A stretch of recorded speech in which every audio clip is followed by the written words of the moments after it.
नमस्कार दोस्तों, आप सभी को Devanshu success motivation YouTube channel में स्वागत है। ऐसे ही शास्त्रों से जुड़े बातें जानने के लिए चैनल को सब्सक्राइब करें और प्यारा सा कमेंट करें ताकि हम ऐसा वीडियो आपके लिए बना सकें।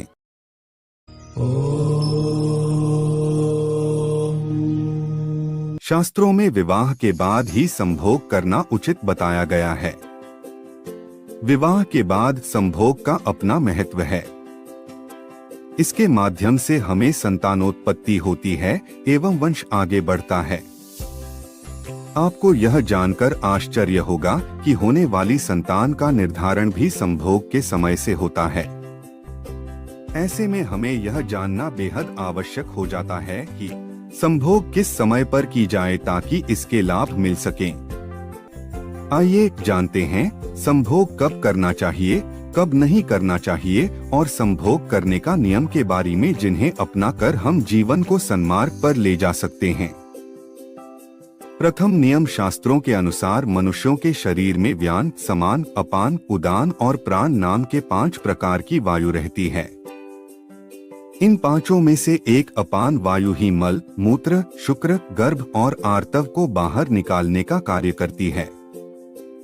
इसमें से शुक्र को ही वीर्य भी कहा जाता है, यानी यह वायु संभोग से संबंध रखती है।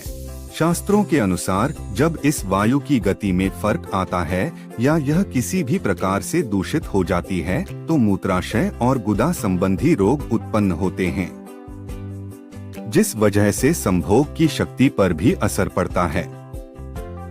अपान वायु ही स्त्रियों में माहवारी, प्रजनन और यहाँ तक कि संभोग को भी नियंत्रित करने का कार्य करती है की ओर आकर्षित नहीं हो पाता। इसलिए स्त्रियों को यौन क्रिया का ज्ञान होना आवश्यक है ताकि वह काम कला में निपुण हो सके और पति को अपने प्रेमपाश में बांधकर रख सके।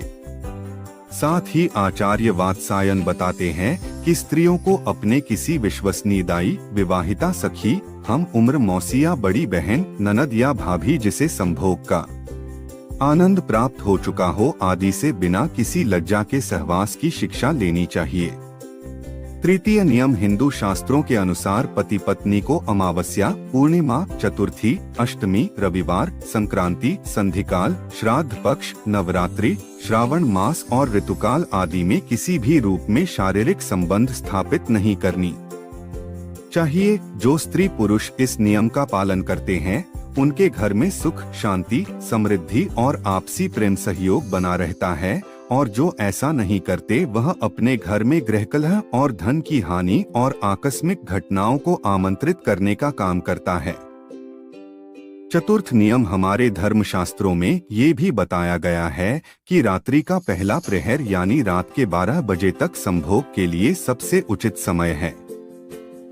इस प्रहर में की गई संभोग के फलस्वरूप धार्मिक, सात्विक, अनुशासित, संस्कारवान, माता पिता से प्रेम रखने वाली, धर्म का कार्य करने वाली, यशस्वी और आज्ञाकारी संतानों की प्राप्ति होती है।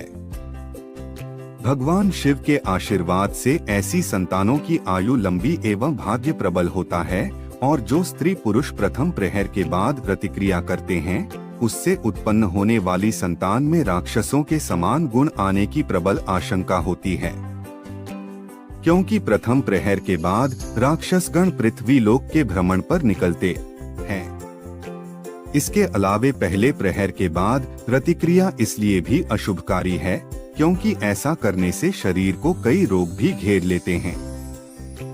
पंचम नियम हिंदू प्राचीन ग्रंथ आयुर्वेद के अनुसार किसी भी पुरुष को स्त्री के मासिक धर्म के दौरान या किसी रोग संक्रमण होने पर उसके साथ संबंध नहीं बनाना चाहिए। यदि वह खुद को संक्रमण या जीवाणुओं से बचाना चाहता है तो संबंध के पहले और बाद में कुछ स्वच्छता नियमों का पालन करना चाहिए। जननांगों पर किसी भी तरह का घाव या दाने हो तो संभोग न करें। संबंध से पहले शौचादि से निवृत्त हो लें। संभोग के बाद जननांगों को अच्छे से साफ करें या स्नान करें।